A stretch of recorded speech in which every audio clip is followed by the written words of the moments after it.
చాలా డేంజరస్ ఏమిటంటే మనం దేవుని మీద ఆధారపడే తత్వాన్ని కోల్పోయాం. డబ్బులు ఇస్తాం. ఒకసారి చదివాను, international Sunday school team India వచ్చిందంట, మా ఊరు విశాఖపట్నం వచ్చిందంట.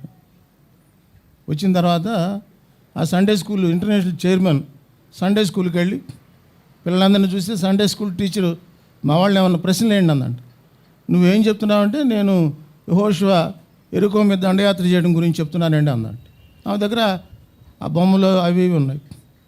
అప్పుడు ఆయన అన్నా అంటే యెరికో కూడా ఎవరు కూల్చారా అని ఒక పిల్లోడిని అడిగాడు. నేను కాదు సార్ ఇద్దరు ముగ్గురు అడిగితే మేము కాదన్నారండి. సండే స్కూల్ టీచర్ని అడిగితే ఏంటమ్మా ఇలా చెప్తున్నారంటే వాళ్ళంతా చాలా మంచివాళ్ళు అండి, వాళ్ళకే గోడకు సంబంధం లేదన్నట్టు. ఇదేట్రా ఇలా చెబుతుందని చెప్పని వాళ్ళు పాస్టర్ గారి దగ్గరికి వెళ్ళి అడిగాడంట. మా సండే స్కూల్ టీచర్ ట్రస్ట్ వర్దేనండి, ఆమె అబద్ధాలు ఆడే అమ్మాయి కాదండి అన్నాడు. ఆయనకి మతిపోయి డీకన్ బోర్డు దగ్గరికి వెళ్ళాడంట. డీకన్ బోర్డు దగ్గరికి వెళ్తే వాళ్ళు బాగా రిచ్ చర్చ్. ఏమండి మీ వాళ్ళందరూ ఇలా చెప్తున్నారంటే, ఎందుకు సార్ న్యూసెన్స్, ఎంత ఖర్చు అవుద్దో చెప్పండి, బిల్లు ప్యాక్ చేసి డబ్బులు ఇస్తామన్నారంట.